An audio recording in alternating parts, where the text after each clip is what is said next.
Greetings, Earthlings. This is 5 on Fry, and I am a Fry. AJ, specifically. On this episode, we're going ape for my latest gaming addiction and 2 significant happenings in Canadian politics, plus a Canadian cosplay cutie who you could actually see taking off her cosplay live in Toronto tomorrow. Sounds like it's going to be a good show. Let's get started.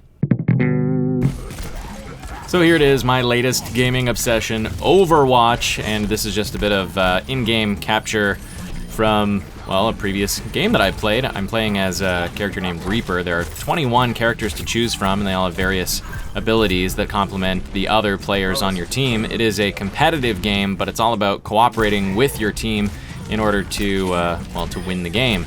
In this moment, I'm just taking out some of the guys on the other team, and my ultimate ability is ready, but I'm gonna waste this opportunity, just you wait. It doesn't go so well for me. Someone alerts me to the fact that there's a player up in the sky who I should try to take out, so I go for it, and I get stunned and taken out. Aww. The federal Liberals have agreed to the NDP's proposed rebalance of the Committee to Investigate Electoral Reform. Note to self, check analytics to see how many viewers stopped watching during that sentence. Basically, the federal Liberals had planned a committee to investigate and decide how to implement national electoral reform, where the Liberal members of the committee would have the majority of voting power and could have implemented reforms that would be to their own advantage come the next election cycle. Even reading that, I got tired. The NDP somehow managed to convince them to adjust their committee to afford voting powers to members of all major parties, including the Bloc Québécois and the Green Party.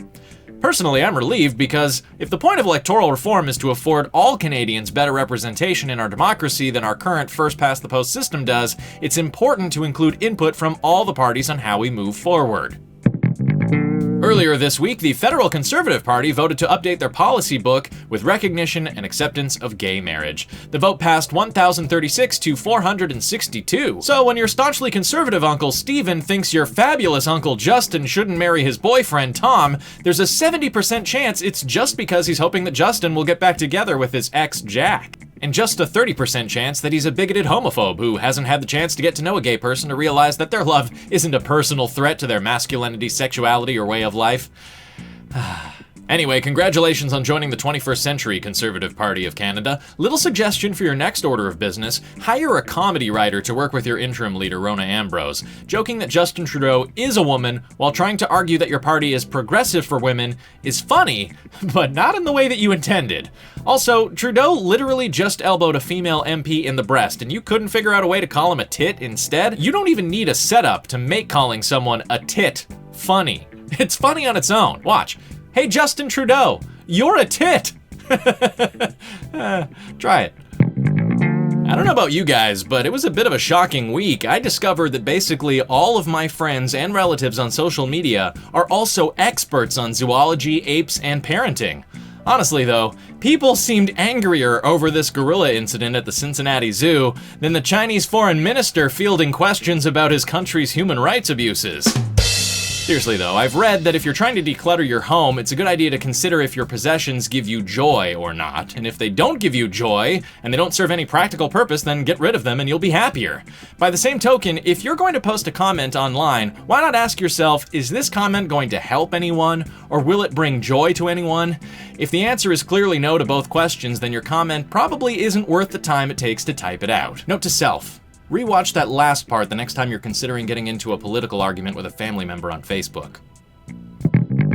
Alright, the moment you've all been waiting for, this week's Canadian cosplay cutie. It's none other than my friend Zilly Lily. Obviously, she's got mad cosplay game, and she's also an exceptionally talented burlesque performer. The first act that I ever saw her perform was a Poison Ivy act, and I don't want to get too personal about my reaction to the act, but let's just say that night I remember having a strange dream where I was laughing, scared, and aroused all at once.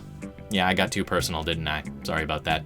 Anyway, you can see Zilly Lily perform burlesque tomorrow right here in Toronto at the Great Hall as part of Revenge of the Strip, an amazing Star Wars themed burlesque show that she's also co-producing. But that's all for this edition of 5 on Fry. Hit subscribe so you won't miss future episodes, and give me a follow on Twitter, Instagram, Facebook, and Snapchat to stay up to date. And you can find links and more information on all of the stories I covered in the video description down below. Thanks again for watching, and I'll see you in the future. Next Friday, specifically.